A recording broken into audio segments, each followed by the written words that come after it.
नमस्कार। यति बेला सडक तथा आन्दोलन मात्रै होइन, गुटगत भेलामा देखिने कार्यकर्ताले नै नेता बिगारेका हुन् भन्दा फरक पर्दैन। पुस 5 गते प्रतिनिधि सभा विघटनपछि नेकपामा पनि विभाजन आयो। एउटा नेकपाको प्रधानमन्त्री केपी शर्मा ओलीले नेतृत्व गरेका छन् भने अर्का नेकपाको नेतृत्व पुष्पकमल दाहाल प्रचण्ड र माधव कुमार नेपालले गरिरहेका छन्। दुवैका आफ्ना रटान र दस्तावेज जारी छन्।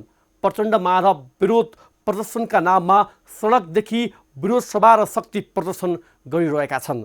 अर्कातिर प्रधानमन्त्री ओली चुनावमा सहभागी हौँ भन्दै कार्यकर्ताको ताली खाइरहेका छन्। दुवैका कार्यक्रममा हल भरिएकै हुन्छ, ताली बजेकै हुन्छ। आखिर पार्टी फुटाउनेहरू आफ्ना कार्यकर्ताको भिडले होसिएका छन्। मेरो पक्षमा कार्यकर्ता छैनन् भन्ने कसैलाई लागेको छैन। दुवैको दम्ब र अहमताले जनताले शास्ति पाइरहेका छन्।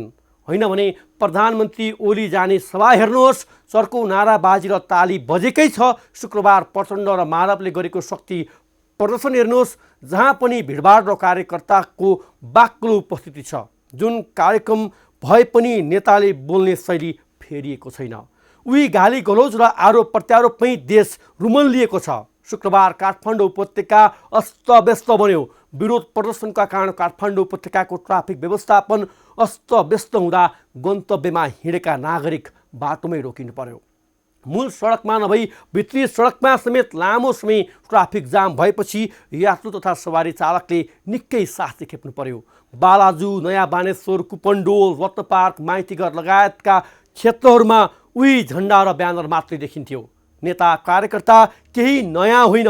ओलीले प्रचण्ड माधवलाई गाली गरेको र प्रचण्ड माधवले ओलीलाई सत्तो सराप गरेको सुन्न चाहिरहेका छन्। होइन भने गाली गर्दा हौसाउने ताली किन बजाइरहेका छन्? सर्वसाधारणका मुद्दामा अहिलेसम्म न ओली बोलेका छन् न त प्रचण्ड माधव नै। नेताहरूलाई कुर्सी प्यारो छ, जनतालाई साँझ र बिहानको छाकको चिन्ता छ। तर हेर्ने हो भने को र सुनिदिने को? 3 वर्षमै निर्वाचनको घोषणा गर्ने प्रधानमन्त्रीलाई देशको ढुकुटी रित्तो भएको पत्तै छैन। कोरोनाको खोप त आयो, तर लगाउन पनि दाता खोज्नुपर्ने अवस्थामा अर्बौँको निर्वाचन कसरी होला? जनताको टाउकोमा ऋणको भार थुपारेर झन जनता गरिब बनाउने योजनाका विरुद्ध आखिर अब बोल्ने को? आउनुहोस् सुरु गरौँ आम जनताले बेहोरेको समस्या, अभाव र सरकारी सेवा सुविधाको झन्झट समाधानको सारथी बन्ने कार्यक्रम जनताको इजलास। म दीपक अर्याल। कार्यक्रमको सुरुवातमा हेरौँ यो झलक।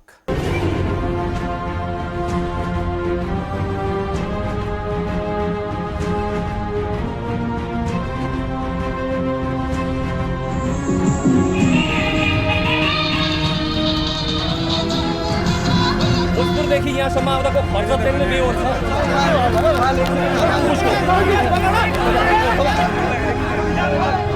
मैले सेक्युरिटीले पैसा लिएर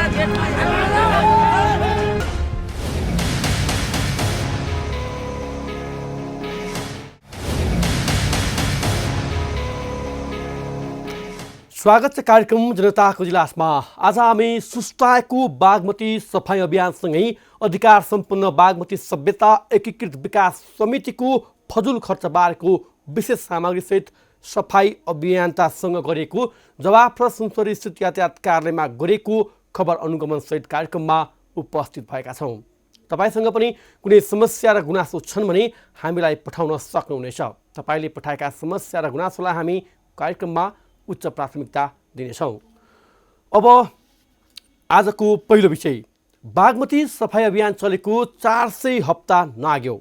लाखौँ लाख सफाई अभियन्ताले सफा गरेको बागमती अहिले पनि उस्तै दुर्गन्धित्व फोहोर बन्दै गर्दा बागमतीको सभ्यता बचाउन गठित अधिकार सम्पन्न बागमती सभ्यता एकीकृत विकास समिति भने फजुल खर्च बढाउँदै सबै कर्मचारी स्वागत र बिदाईमै व्यस्त देखिने गरेको छ। बागमतीको अहिलेको अवस्था बुझ्न नदी किनारमा पुग्दा समितिको कार्यालयमा बिहिबार दिनभर देखिएका दृश्य तथा गतिविधि समेटेर तयार पारेको यो रिपोर्ट हेरौँ।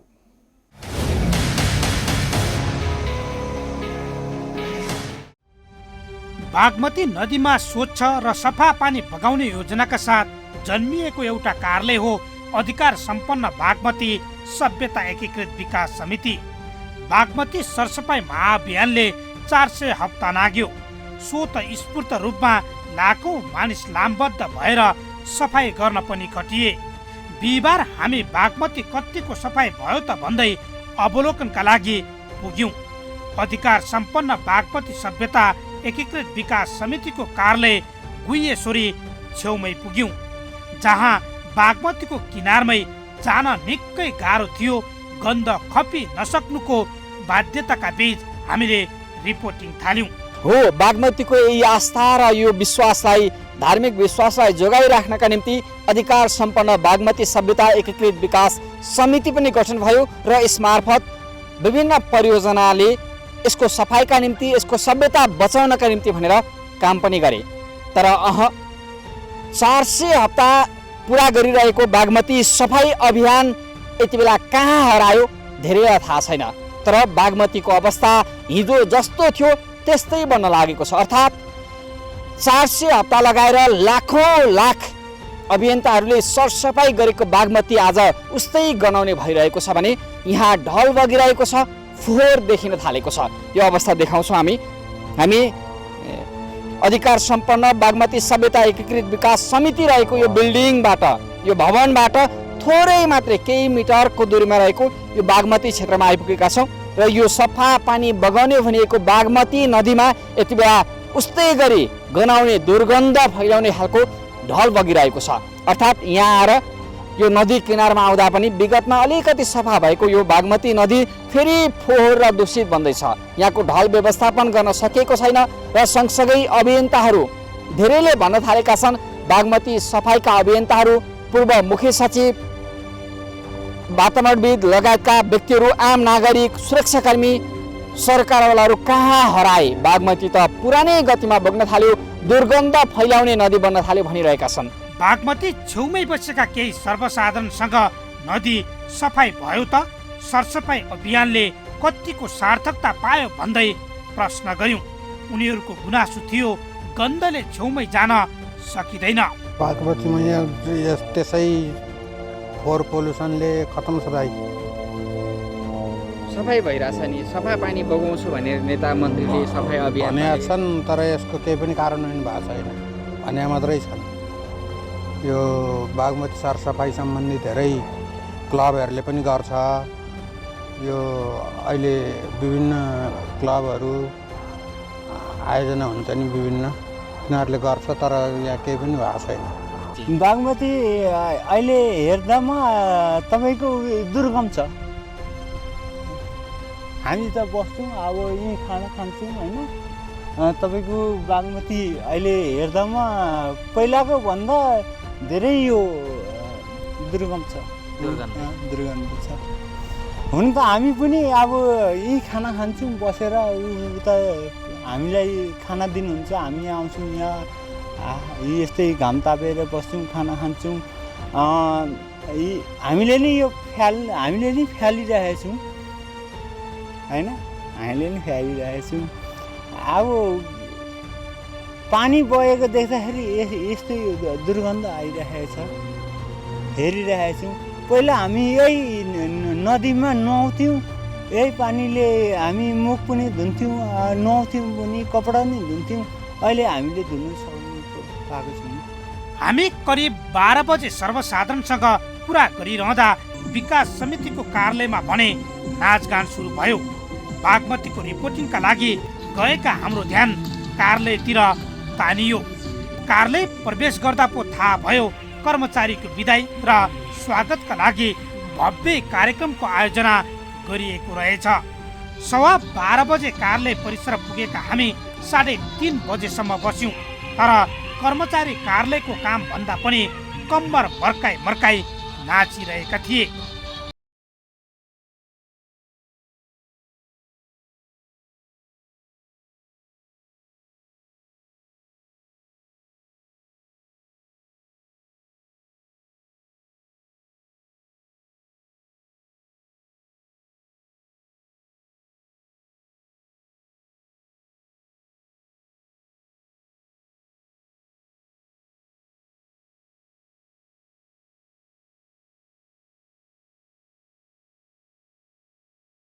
प्रधानमन्त्री केपी शर्मा ओलीले बारम्बार भाषणमा भनिरहने कुरा हो, सदाचार र सुशासन कायम गराउन सरकार सफल भएको छ।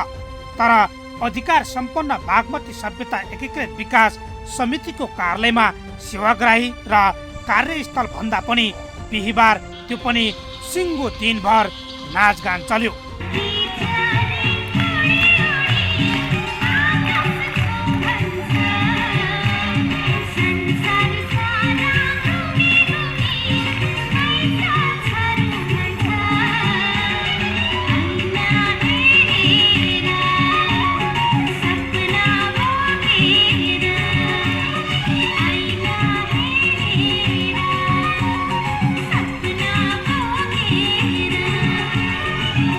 कति राम्रो देखियो माया हाँसेको कान्छा है कान्छा जस्ता दर्जनौं गीतमा कर्मचारीको लगातार नाच चल्यो।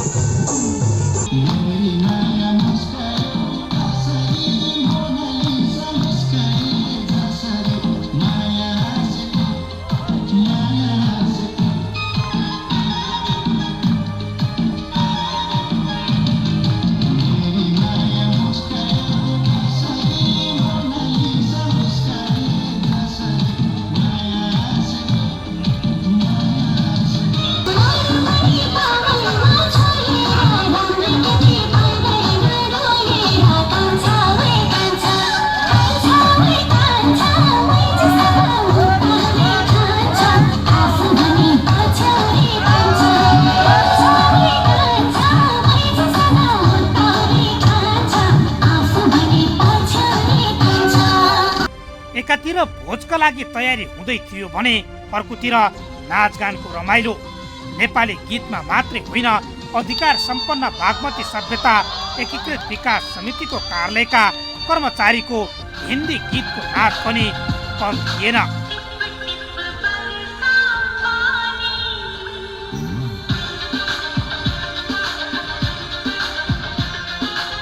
सहर बजार भन्दा अलि टाढा रहेर पनि होला, नाच्ने र अभिनय गर्ने कर्मचारी मात्रै होइन, कार्यालयका प्रमुखदेखि पदाधिकारी समेत यो नाचगानलाई सामान्य मानिरहेका थिए।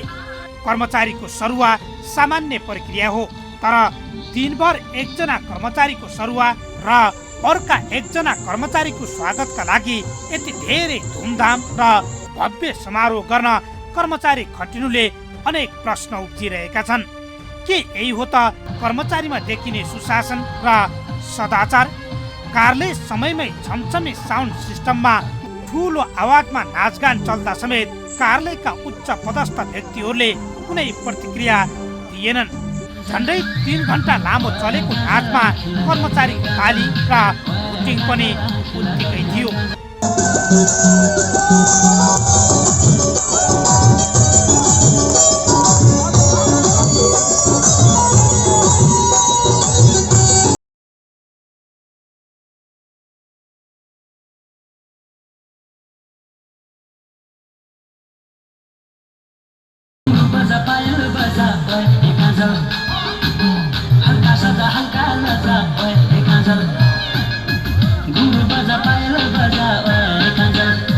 कर्मचारीको नाचगानपछि सुरु भयो विदाई तथा स्वागत कार्यक्रम। विकास समितिको आयोजना प्रमुख नवराज प्याकुरेलको विदाई र सिडी मीरा गेवालीको स्वागत। तर स्वागतका लागि राखिएको कार्यक्रममै गेवाली उपस्थित भइनन् र कार्यक्रमको नाम परिवर्तन भयो, विदाई मात्रै। 5 महिना अघि विकास समितिमा सरुवा भएर आएका प्याकुरेलको स्वागत जसरी भएको थियो, विदाई पनि त्यसरी नै भयो।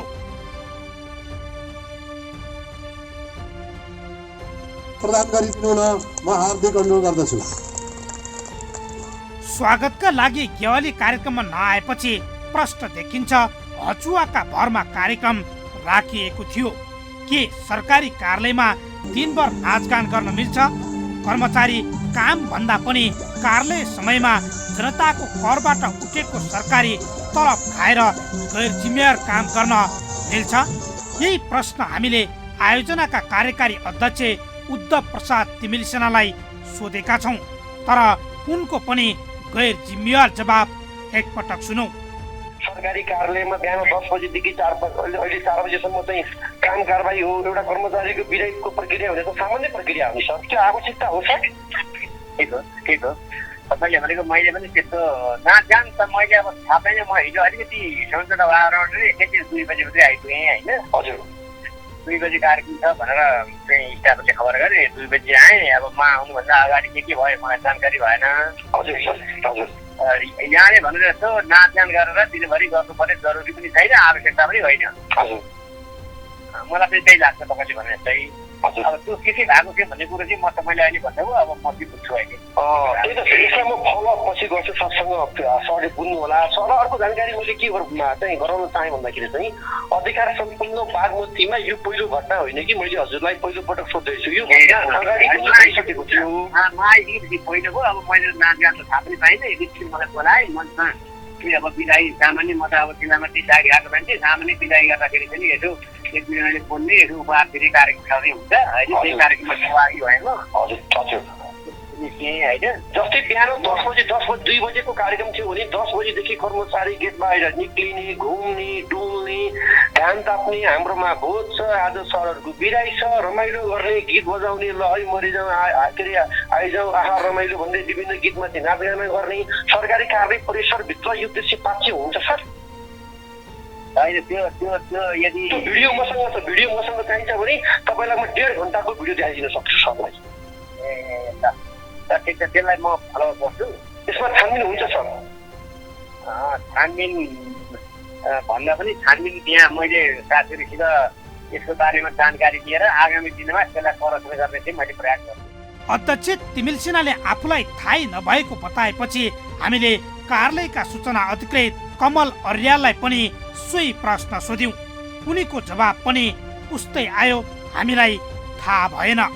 कर्मचारीहरू नाचेका छन्, सबै कर्मचारीहरू बाहिर घाम तापेर बसेका छन्। काम कसरी हुन्छ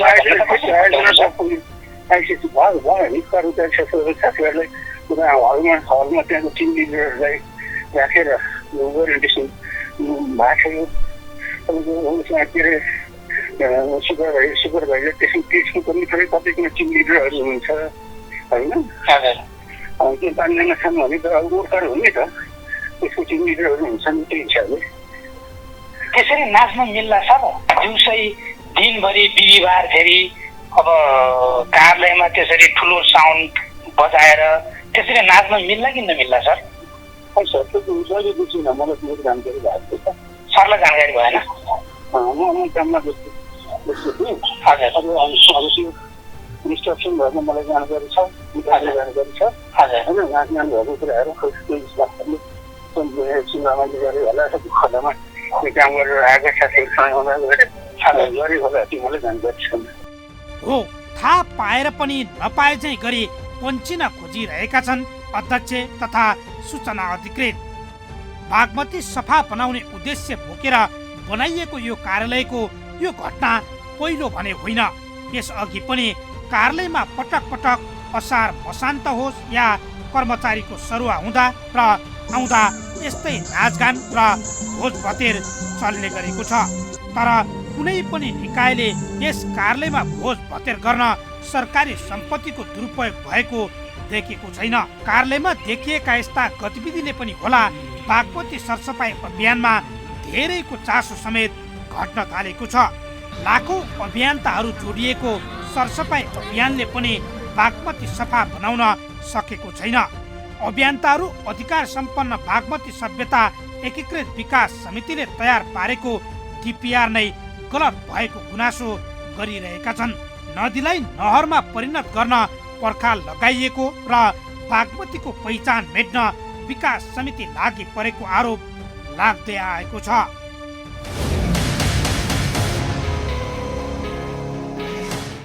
लाखौं लाखको जनश्रमदान, दाताहरूको लाखौं करोडौं खर्च, तर अझै पनि बागमतीमा ढल फोहोर बग्ने अवस्था, बागमती कोरिडोर समेत व्यवस्थित हुन नसक्नुमा सरकारी व्यवस्था नै बढी देखिएको छ। प्रधानमन्त्रीज्यू सुशासन र मितव्ययिता गफमा होइन काममा देखिनुपर्छ। कार्य समयमा त्यो पनि पटक पटक 1-2 जना कर्मचारीलाई स्वागत र बिदाई गर्ने नाममा भएको मनलाग्दी खर्च र मनोरञ्जनमाथि लगाम लाग्नुपर्छ। अधिकार सम्पन्न बागमती सभ्यता एकीकृत विकास समितिको मनोमानीमाथि हाम्रो खबरदारी निरन्तर जारी रहनेछ। अब सुस्ताएको बागमती सफाई अभियान र फोहोर दुर्गन्ध बढ्दा समेत किन कसैलाई चासो छैन भन्नेबारे र्याफ्टिङ व्यवसाय समेत रहेका नदी सफाई अभियन्ता मेघ आलेसँग गरेको संवाद अबका क्रममा।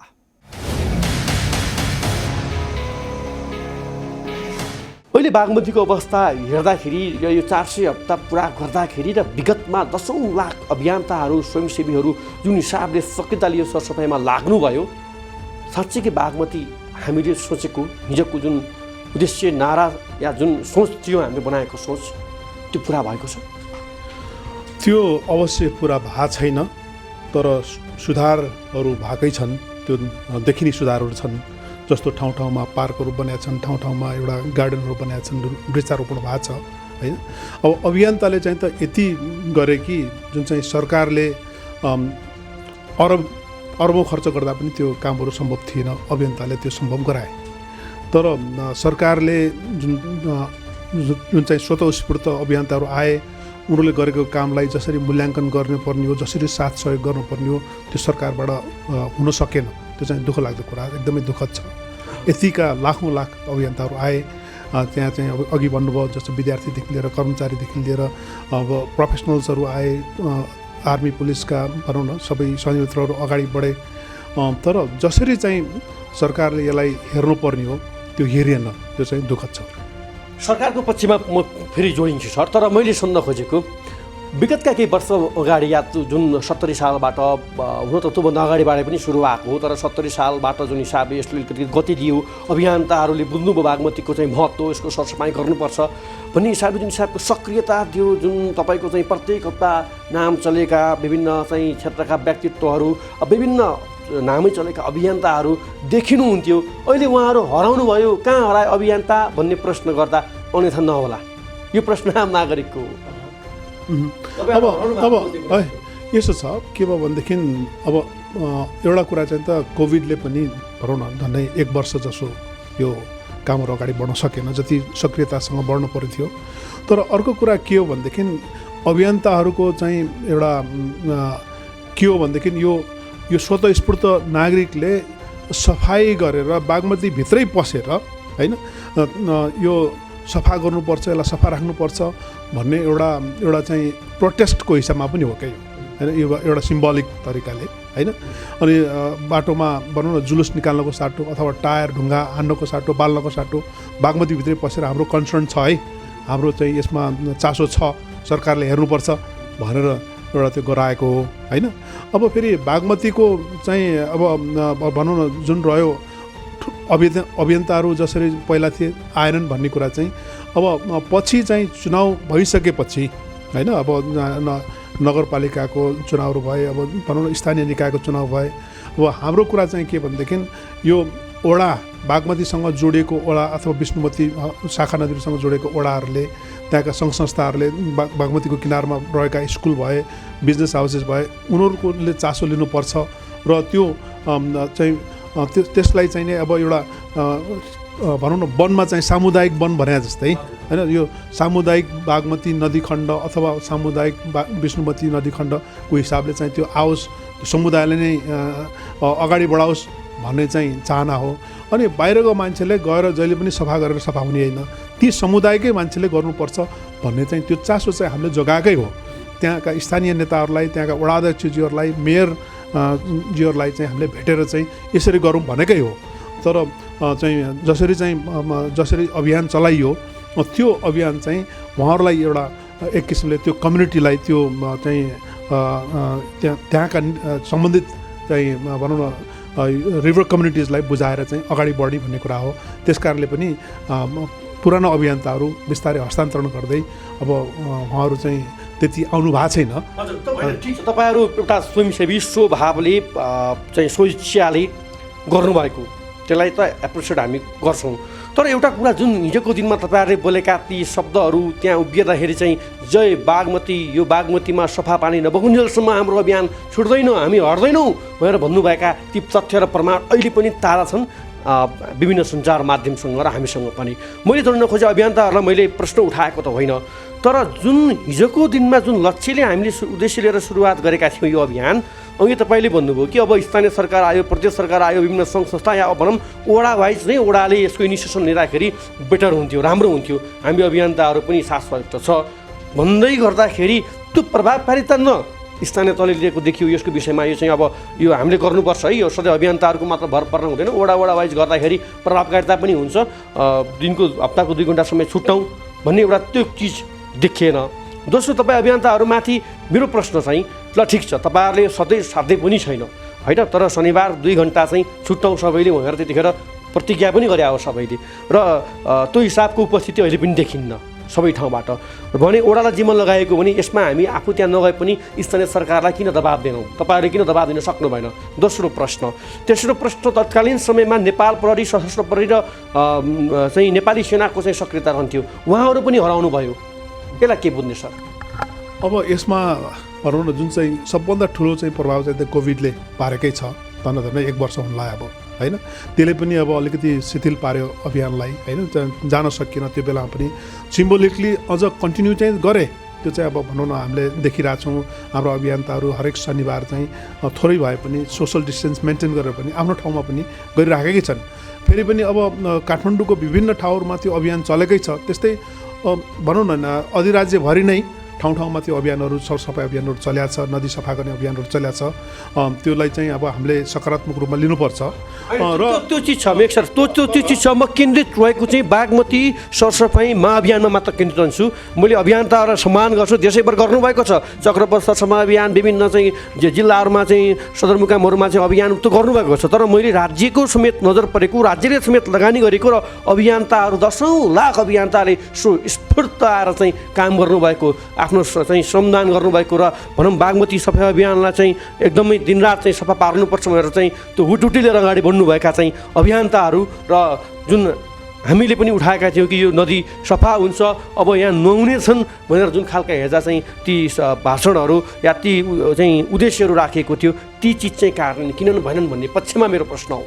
अब यसो छ, अब हामीले बारम्बार के भनेको छौँ भनेदेखि बागमती को शुद्धता फर्काउन र बागमती सभ्यतालाई जोगाउन अथवा हाम्रो नदी सभ्यता काठमाडौँ उपत्यकाको 5वटा यसका समस्या छन्, 5वटा यसका समाधान छन् र त्यसमा चाहिँ जनताले के गर्न सक्छ र सरकारको दायित्व के हो भन्ने कुरा हामीले बारम्बार उठाएको छौँ।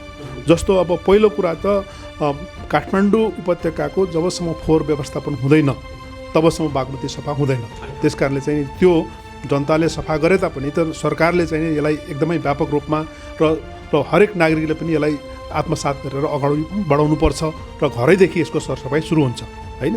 दोस्रो कुरा के भनेको थियौँ भनेदेखि जबसम्म बागमती विष्णुमती नदी प्रणालीमा उपत्यकाका जहाँ जबसम्म ढल मेसिन छ तबसम्म सफा हुँदैन, तर ढल चाहिँ त अब त्यो प्रशोधन गर्ने कुराहरू त जनताले त सक्दैनन्, त्यो पनि सरकारको काम हो, अनि सरकारले गर्नुपर्छ।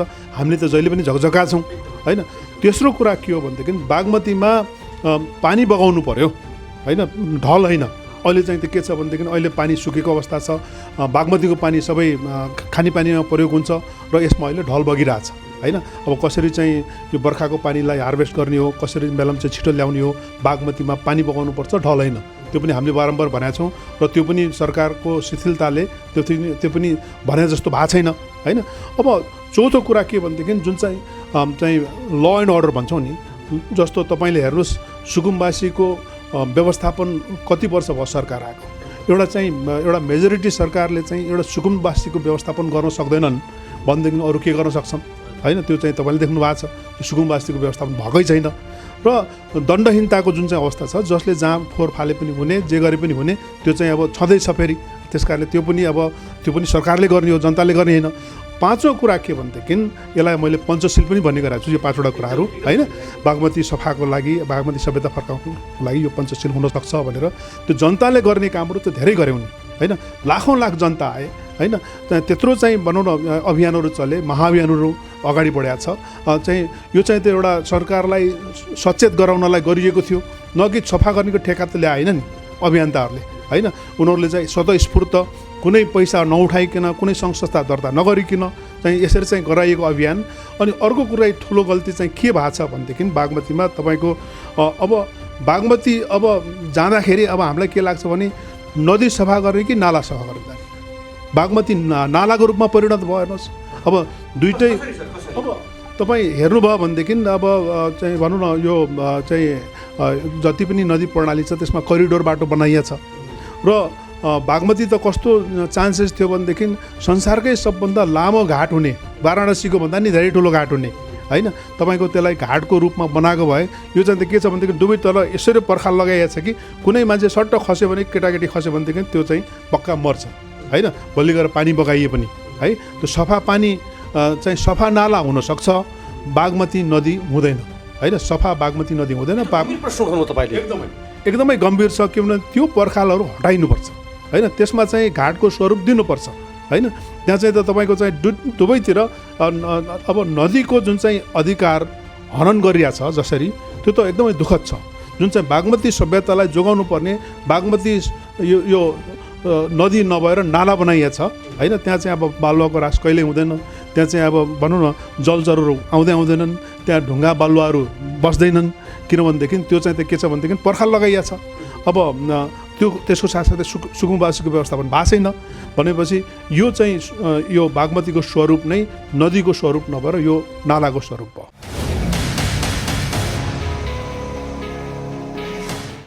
हो, बागमती नुहाउन र पिउन योग्य हुनुपर्छ किनकि यो ऐतिहासिक धार्मिक आस्थाको नदी हो।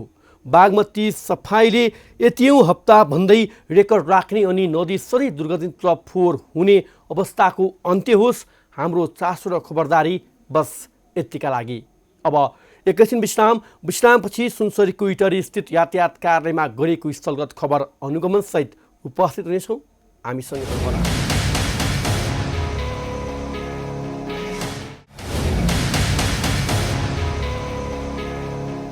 विश्रामपछि स्वागत छ। तपाईँ हेर्दै हुनुहुन्छ कार्यक्रम जनताको इजलास। हामीले कार्यक्रम अघि कुनै पनि सरकारी कार्यालय तथा सेवाग्राहीको गुनासो र समस्या बेहोर्दै आएको स्थानमा पुगेर खबर अनुगमन गर्दै आएका छौँ।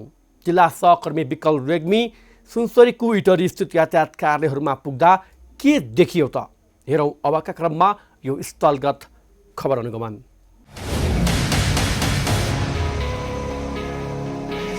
इटरीमा रहेको यातायात कार्यालय कहिले विवादमा पर्छ त कहिले विभिन्न विषयका कारण चर्चामा आउने गरेको छ। आज हामी प्राइम टाइम्स टेलिभिजनको कार्यक्रम जनताको इजलास मार्फत यहाँ भएका विभिन्न गतिविधिहरू के भइरहेका छन्, अहिले यो कार्यालयमा के काम हुन्छन् अनि सेवाग्राहीले सजिलोसँग सेवा पाएका छन् कि छैनन् भन्ने विषयमा कुराकानी गर्न र यहाँ के भइरहेको छ भन्ने स्थलगत रिपोर्टिङको लागि हामी यहाँ आइपुगेका छौँ। हामीलाई सेवाग्राहीहरूले भनिरहनु भएको छ कि यहाँका कर्मचारी जो कार्यालयमा हामी प्रवेश गर्दाखेरि सेवाग्राहीको रूपमा हामीलाई हेरिँदैन, हामीलाई चाहिँ दुर्व्यवहार गरिन्छ भनेर भन्नुभएको छ। फाटमा जाँदाखेरि काम हुँदैन अनि हाकिमलाई भेट्न जाँदा सेक्युरिटी गार्ड राखेछ, उसले दुर्व्यवहार गरेर भित्र प्रवेश गर्नै दिँदैन। अब एकजना हाम्रो सेवाग्राही भाइको यो हरिनगरदेखि आएको भाइ यो 3 दिन भयो लाइसेन्स नवीकरण गर्न आएको, नवीकरण लाइसेन्स ले भाइ, यो भाइसँग लाइसेन्स छ, लाइसेन्स दिएपछि अब फाँटवालाले यसको अभिलेख छैन भन्छ, अब गड्डा एन्ट्री छैन भन्छ। यो जारी गरेपछि कार्यालयले त्यसको अभिलेख राख्ने जिम्मेवारी यो सेवाग्राहीको हो कि कार्यालयको हो? कार्यालयमा यदि यो गड्डा राखिँदैन, यसको अभिलेख राख्न सकिँदैन भनेदेखि कुन निकायबाट कुन चाहिँ संस्थाबाट पास गरेर के लोकसेवा पास गरेर आएको कर्मचारीले यो कार्यालयको दायित्व वहन गरेका छ र अभिलेख राख्न सक्दैन भने यो जारी गर्ने अधिकार कसरी उसलाई भयो? कार्यालयमा काम गर्न कतिको सहज असहज छ तपाईँको काम लिएर आउँदाखेरि? असहज भन्नाले पनि यहाँ चाहिँ अब जनताले चाहिँ सेवा चाहिँ एकदम सुलभ तरिकाले नपाएको, एकदम धेरै ढिला सुस्ती भएको र यहाँनिर छेउछाउमा लेखापढी सेन्टरले पनि एकदम कालोबजारी गरेको हाम्रो व्यापक जनसमुदायबाट चाहिँ जनगुनासो आएपछि हामी यहाँको स्थानीय प्रतिनिधि प्लस हामी 4-5 जना युवाको समूह गएर अघि हामी यातायात कार्यालयभित्र प्रवेश गर्ने हामी 2-4वटा प्रश्न गर्न खोजिरहेका थियौँ। त्यो अवस्थामा यहाँ चाहिँ के गरियो भने एउटा सेक्युरिटीले हामीलाई भित्र छिर्न नदिएको र अर्को कुरो तपाईँ के को लागि आएको, किन आउने, कसलाई खोजेको, यस्तो एउटा रुड शब्द, यस्तो शब्द युज गरियो होइन। अब यहाँ चाहिँ यातायात व्यवस्था विभागबाटै कि त मिलेमतो हुनुपर्छ कि त एउटा सेक्युरिटीलाई बोल्ने एउटा शैली छैन। उहाँहरूको हाकिम साहबहरू अब 10 बजे आउँछ, तपाईँहरू अहिले बाहिर जानुहोस् भन्ने। तस्बिन यहाँ गुनासोमाथि गुनासो पोखिने कार्यालय यो बन्दै आएको छ। प्रत्येक पटक यस कार्यालयका कर्मचारीहरू र यस कार्यालयका हाकिमहरूमाथि चाहिँ गुनासो पोखिँदै आएको छ र यस कार्यालयमा आउने सेवाग्राहीले चाहिँ पटक पटक 1 दिन होइन 2 दिन होइन हप्तौँसम्म पनि एउटै कामको लागि धाउनुपर्ने बाध्यता रहेको छ। र यहाँ सुनसरीको दक्षिणी क्षेत्रबाट आउनुभएका एकजना सेवाग्राही हुनुहुन्छ। उहाँले कति दिन धाउनुभयो एउटै कामको लागि, उहाँसँग पनि प्रतिक्रिया। हजुर कति समय लाग्यो यस कार्यालयमा एउटा काम गर्न? तेस्रो दिन आएको, 2 दिन फर्केर गए, आज तेस्रो दिन आएको। 2 दिनसम्म के भन्नुभयो उहाँहरूले? अर्को दिन आउनु डाटा एन्ट्री छैन भनेर। अर्को दिन आउँदा भेट्नुभयो उहाँहरूले? आज आएको छु, अब के हुन्छ। जस्तै ढड्डामा किन भेटिएन होला? अब झ्यालबाट दिन्छु, अब भित्रबाट भन्छ अब के छ के छैन, त हामीलाई के थाहा। अब भित्र छिर्न दिँदैन झ्याल। दर्शक हामी फेरि अर्को एकजनासँग थोरै कुराकानी गर्छौँ। यहाँनिर यस कार्यालय आसपासमा चाहिँ रहेका विभिन्न व्यवसायीहरू जहाँ चाहिँ फोटोकपी गरिन्छ, त्यसै गरी लेखापढी गरिन्छ, त्यहाँनिर चर्को मूल्य लिने गरेको सुनिएको छ। यो विषयमा पनि के छ उहाँहरूसँग पनि प्रतिक्रिया लिन्छु। के छ यहाँनिर तपाईँहरू चाहिँ सेवाग्राही हुनुहुन्छ होइन, सेवा लिन आउँदाखेरि कहिलेकाहीँ वा तपाईँहरूले चाहिँ त्यस्तो चर्को मूल्य तिर्नु परेको छ कि छैन? यो कुरो मेरो हिजो म यहाँ आएँ, आउँदा एउटा मोबाइलबाट फोटोकपी निकाल्नु पऱ्यो भनेर भन्दाखेरि त्यो कम्युनिकेसनले मलाई 50 रुपियाँ लिन्छु भन्यो। अनि बाबु अलि मिलाएर गरिदेऊ न त भन्दाखेरि 50 रुपियाँ नभए हुँदैन भनेर मेरो मोबाइल फ्याँकियो। यो कुराले गर्दा अलि विश्वस्त भएर मेरा सबै साथीहरू छिमेकी अथवा वार्ड प्रतिनिधिहरू सबैलाई बोलाएर अहिले ती भाइले माफी माग्ने कुरा गर्नुभयो। तर मलाई मात्रै माफी मागेर भएन, एउटा ताप्लेजुङबाट मान्छे यहाँ आएको हुन्छ र एउटा बोर्डरबाट मान्छे आएको हुन्छ, त्यसले 50 रुपियाँमा एउटा फोटोकपी गर्न सक्दैन। यो कुरा चाहिँ भित्रको सेटिङ छ कि यिनै बाहिरका बिचौलियाले खान्छन् कि यो कुरो एउटा ठुलो विकराल रूप भइरहेछ। यो पसलबाट चाहिँ 10 रुपियाँ 5 रुपियाँ र बढीमा 10 रुपियाँ लिनुपर्ने फोटोकपीलाई चाहिँ यहाँ 50 रुपियाँ लिएको छ। र यो के भएको हो भन्ने विषयमा हामी कुराकानी गर्ने गइरहेका छौँ। हजुरको पसल है हो? मेरो होइन, म यहाँको स्टाफ हो। यहाँ जिम्मेवार व्यक्ति को हुनुहुन्छ होला? जिम्मेवार व्यक्ति हुनुहुन्छ, दादा दिदी हुनुहुन्छ। जस्तै यहाँ फोटोकपी गरेको तपाईँहरू कति रुपियाँ लिनुहुन्छ? हामी बत्ती भएको बेलामा 5 रुपियाँ, नभएको बेलामा इन्भर्टरबाट 10 रुपियाँ लिन्छ। सेवाग्राहीले त यहाँ 50 रुपियाँ माग्नुभयो, 50 रुपियाँ चाहिँ केबाट लिनुभएछ त? जस्तै नि तपाईँहरूले त्यो के गल्तीपूर्ण रूपले त्यस्तो मिस भएको हो? के हो जस्तै अब मिस भएको होइन कि अलिकति के हुन्छ भने भिडभाडमा कहिलेकाहीँ होइन मान्छेसँग बोल्दा बोल्दै त्यस्तो हुन्छ होइन, त्यति मात्रै भएको हो होइन, अरू त केही पनि भएको होइन। अनि अब म थिइनँ, अब नानीसँग भएछ, अङ्कल यता यस्तो यस्तो भन्यो भने मैले अघि पनि भनिहालेँ, कहिलेकाहीँ हुन्छ धेरै मान्छे भएको ठाउँमा होइन, कहिलेकाहीँ अब धेरै भएको ठाउँमा चाहिँ तपाईँले मौकामा चौका हान्नुहुन्छ। चौकाको होइन, उहाँलाई चाहिँ गर्दिनँ भन्नुभयो भन्ने खालको कुरो मात्रै भएको। 10 रुपियाँको ठाउँमा तपाईँले 50 रुपियाँ माग्नुभयो भन्ने गुनासो आयो। अब उहाँले माफी माग्नुपर्छ भनेर भनिरहनु भएको छ। होइन, हाम्रो त कुरो भइसकेको छ त, अङ्कलसँग मिसअन्डरस्ट्यान्डिङ भएको भनेर भनिसकेको छ। त्यसो भए तपाईँहरूको लागि राख्दै होइन, वाट्सएपबाट यस्तो निकाल्दै एउटा कति लिनुहुन्छ तपाईँ पैसा? यो निक्लिँदैन निस्किन्छ, मसँग प्रुफ छ यसको। यहाँ सुन्नु न, यो रिफ्रेस नम्बर हान्ने बित्तिकै निक्लिँदैन क्या, वेबसाइटै मिडिया पनि सुन्नुहुन्छ कि म यस्तो निकालेको यही दोकान हो, अस्ति 28 गते 50 रुपियाँ तिरेको छु, म तिरेको छु, त्यही भएर सोध्न मात्रै खोजेको तपाईँलाई, त्यस्तो केही म छैन होइन। नम्बर निकाल्नुलाई पनि अब होइन वेबसाइट खोल्यो भने मात्रै निकाल्ने हो, अब वाइफाईहरू सबै निकालेर गर्ने। कहिलेकाहीँ के हुन्छ तपाईँ जानु भन्दा पनि होइन निकालिदिनु न। तपाईँले 50 रुपियाँ त लिनुभएको छैन, अब लिनुहुन्छ कि हुन्न? अब लिँदैन त, मैले भने त अब त निकाल्दिनँ नि, यो व्यवहारलाई सुधार निकाल्दिनँ नि म त। अब दर्शकबिन हामी देख्न सक्छौँ यहाँ सबै सेवाग्राही हुनुहुन्छ, उहाँहरू प्रायले अधिकांशले 5 रुपियाँको ठाउँमा चाहिँ 50 रुपियाँ तिरिरहनु भएको छ। र 4 गुणा बढी मूल्य तिरिरहँदाखेरि यातायात कार्यालय छेउमै रहेको यातायात कार्यालयका प्रतिनिधिहरू पनि बोल्नु भएको छैन। यसै विषयमा यस वडाका वडा प्रतिनिधि वा जनप्रतिनिधि पनि हामीसँग हुनुहुन्छ, उहाँसँग पनि थोरै कुराकानी गर्छौँ। उहाँ पनि यस कार्यालयबाट पीडित हुनुहुन्छ। जनप्रतिनिधिले पनि जनताको कुरा लिएर जाँदाखेरि जनप्रतिनिधिको पनि कुरा नसुनिरहेको अवस्था छ। इटरी 1 को जनप्रतिनिधि हुन्छ। जस्तै तपाईँहरू यहाँनिर किन आउनुभएको थियो अनि तपाईँहरूमाथि चाहिँ कस्तो व्यवहार भयो बताइदिनु न। जस्तै यहाँनिर आज हामीले बिहानै सुन्यौँ एउटा फोटोकपी गरेको 50 रुपियाँ लियो भन्ने कुरा, र उहाँले आएर उहाँ चाहिँ एक्सक्युजमा आउनुभयो, मेरो स्टाफले गर्यो होला होइन, यसमा क्षमा चाहे भन्ने कुरा उहाँले एक्सक्युज गर्नुभयो। त्यही सँगसँगै त्यहीँ बस्दै गर्दा एउटा सेवाग्राही आएर के भन्नु भने मलाई 3 दिन भइसक्यो म हरिनगरबाट आएको अस्ति 3 दिन अगाडि फेरि बोलाउनु भयो फेरि 3 दिन पछि फेरि आइज भन्नुभयो र 3 चोटि आउँदा पनि मेरो काम नभएकोले मलाई एकचोटि हाकिमलाई भेट्नु पर्यो भनेर हाकिम साहबसँग भेट्नु जानु खोज्दाखेरि त्यहाँ तल सेक्युरिटीले 2 जना रहेछ उनीहरूले माथि जानै दिँदैन अरे र अनि किन त दिँदैन जनताको गुनासो त हाकिमले सुन्नुपर्ने हुन्छ ल जाउँ न त तपाईँलाई दिएन भने हामी लोकलवासी हो एकचोटि सबैजना गएर उहाँलाई के रहेछ भनेर उहाँ गयो सेक्युरिटी गार्ड त्यहाँ रहेन रहेछ गेटमा र अनि हामीले पर आउँदै रहेछ उहाँ सोधेको उसको बिहेभ यस्तो थियो कि जब कि उसले हाम्रो राज्यको जनताको तलब भत्ता खाइरहेको छ भने उसले यसरी बोल्न मिल्छ के हो यहाँ के काम थियो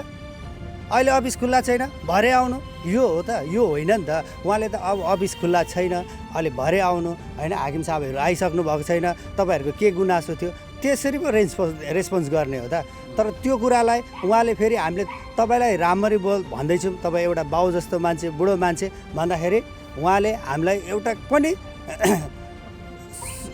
राम्रो खालको भाषाले सम्बोधन गर्नु भएन हाम्रो सेवाको लागि हामी लाइसेन्स लिन म स्वयंले भोगेको छु यहाँ भेडा बाख्रा जस्तो तल निहुरेर घुँडा टेकेर जानुपर्ने हाम्रो लाइसेन्स लिनको लागि यत्रो यातायातले व्यवस्थापन गर्न सक्दैन एउटा सिस्टममा चल्न सक्दैन अहिले पनि ढुङ्गे युगको जमानामा चल्ने हामी स्थानीय त यहाँ भइरहेछ किन गर्ने भनेर कुरा गरेको हो तर अहिले आएर चाहिँ अस्ति स्वयं म आफूले चाहिँ त्यस्तो कुरा भोगेँ क्या मैले घुँडा टोकेर मेरो लाइसेन्स लिनलाई लाग्नुपर्ने यो त एकदम अनियमितता भइरहेको छ यहाँ हामी यहाँ चुपलाएर बसेर हुँदैन व्यवस्थापन गर्नु एउटा 40,000 50,000मा बिचराले कबाडी बाइक किनेको हुन्छ अनि लाइसेन्स निकाल्न चाहिँ 80,000 खर्च गर्नुपर्ने यहाँ यहीँ यही सेक्युरिटीले अहिले पनि म भनिदिन्छु भित्र जानु नदिनुको कारण यसले पैसा लिएपछि मात्रै भित्र जानु दिन्छ दर्शकबिन अहिले हामी यातायात व्यवस्था कार्यालय इटरीमा छौँ र इटरीमा रहेका यो यातायात कार्यालयमा आइरहँदाखेरि सेवाग्राहीले हामीले दुःख पायौँ छेउका फोटोकपी सेन्टर कम्युनिकेसनले चाहिँ चर्को मूल्य लिए त्यसै गरी यातायात कार्यालयका कर्मचारीहरूले चाहिँ हामीलाई मिसबिहेभ अर्थात् दुर्व्यवहार गरे भन्ने विषय जनप्रतिनिधिदेखि लिएर स्थानीय र सेवाग्राहीले पनि गर्नुभएको छ कर्मचारीहरूले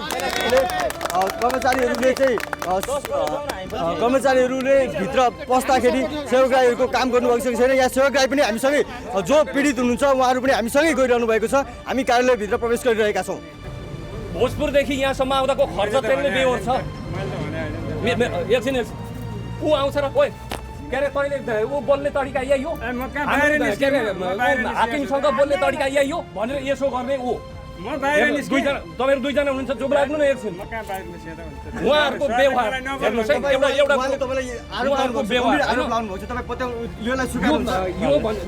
के छ भन्नुहोस् म बाहिर निस्किनु सरले नबोल भन्नुहोस् सर के भयो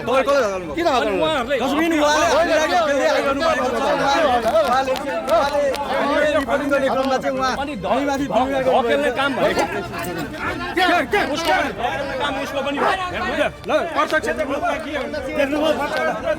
दर्शकले हामी देख्न सक्छौँ उहाँले हामीलाई ढकिरहनु भएको छ हामी देख्न सक्छौँ यो दृश्य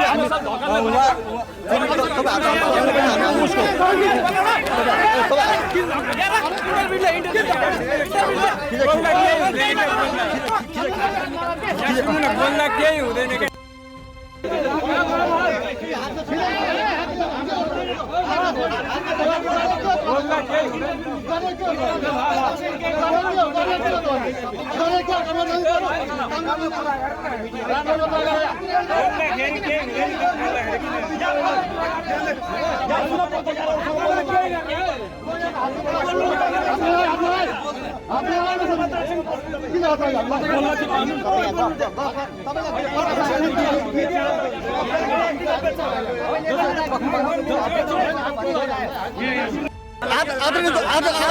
दर्शकबिन हामी यहाँ आइरहँदाखेरि सेवाग्राही यति बिघ्र आक्रोशित हुनुभएको छ कि उहाँ यहाँका यस कार्यालयका सुरक्षा कर्मी जो सेक्युरिटी गार्ड हुन्छ उहाँहरूमाथि दुर्व्यवहार पनि गर्न थालिसक्नुभएको छ यति आजित हुनुहुन्छ एकछिन सबैजना चुप लाग्नु न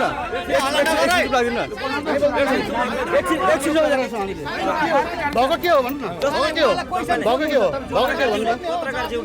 जस्तै नि अलिकति म तपाईँलाई क्वेसन सोध्छु तपाईँ आत्तिनु पर्दैन जस्तै तपाईँले चाहिँ सेवाग्राहीमाथि दुर्व्यवहार गर्नुभयो कहिले गरेछ उहाँहरू सबैजनाले भन्यो कसले भन्यो उहाँले चाहिँ भने के हुन्छ उहाँले सुन्नु न पत्रकार हो तपाईँ सुन्नु न म भन्छु तपाईँलाई भन्नु न तपाईँ पत्रकार हो होइन उहाँ आउनुभयो सर कहाँ हिँड्नुभएको भन्नु के मलाई चाहिँ म यहाँको उहाँले चाहिँ भन्दै भन्नु पर्ने उहाँ जानु पाउँदैन त यहाँ बस् भने उहाँहरूले सबैले भन्नुभयो मात्रै कुरा आउँदैन नि त के भयो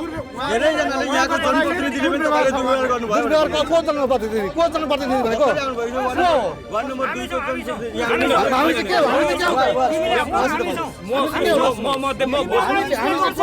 मलाई त्यहाँनिर के गर्नु अस्तिको दिन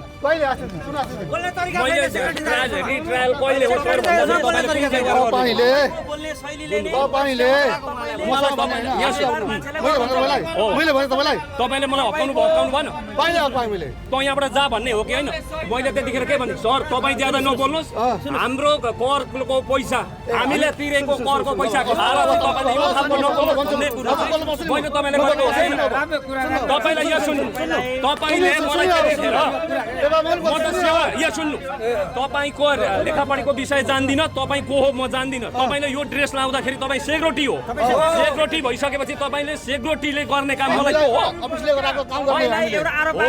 अनि यहाँ सुन्नु एउटा यहाँ व्यापक जनदबाव हामीलाई के छ भने सेक्युरिटीले पैसा लिएर गेटमा यसरी मान्छे छिराउने तपाईँको काम यति टाइमभित्र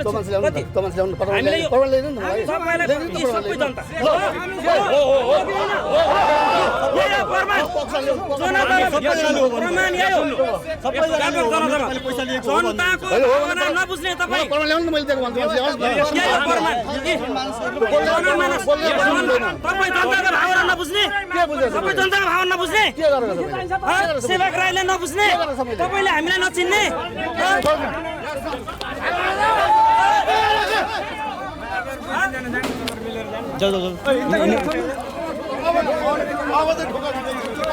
दर्शकबिन हामी यस कार्यालयमा आइरहँदाखेरि यस कार्यालयको सुरक्षाकर्मी जो सुरक्षा दिन बस्नुभएको छ उहाँले भागिरहनु भएको छ।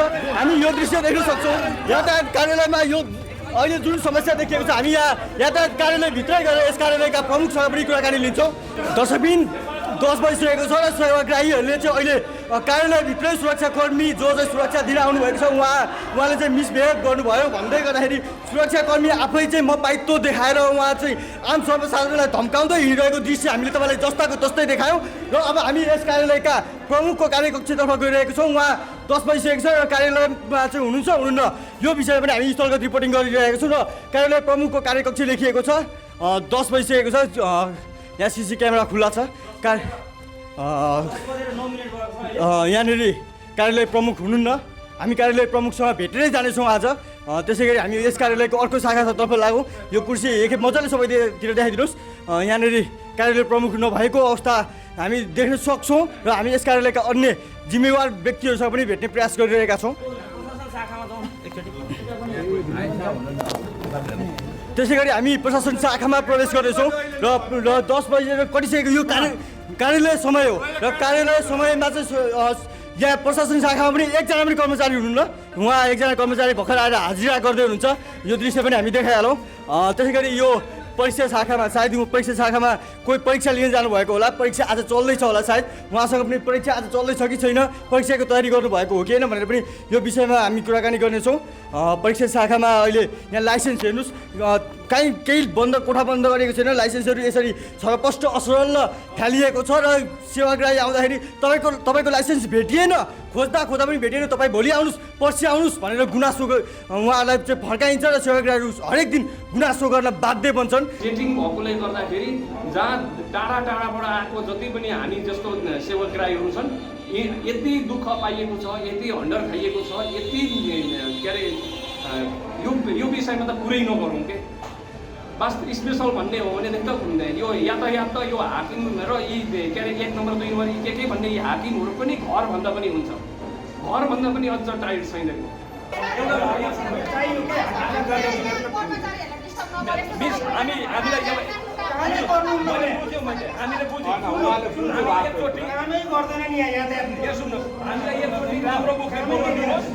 यहाँ यतिसम्म असुरक्षा छ जहाँ कि यातायात कार्यालयभित्र अहिले सुरक्षाकर्मी समेत आउनुपर्ने बाध्यता बनिसकेको छ। यातायात कार्यालयमा हाकिम छैनन् तर सुरक्षाकर्मी छन्। किन यस्तो बाध्यता किन यस्तो व्यवस्था किन यस्तो लापरवाही यस कार्यालयमा हाकिम नहुने तर सुरक्षाकर्मी नेपाल प्रहरी पठाउनु पर्ने यो कस्तो विडम्बना सरकारी कार्यालयको नेपालको सरकारी कार्यालयमा किन यस्तो विडम्बना कहिलेसम्म सेवाग्राहीले चाहिँ प्राइम टाइम्स टेलिभिजनको लागि सहकर्मी पारस सुवेदीको साथ विकल रेग्मी सुनसरी।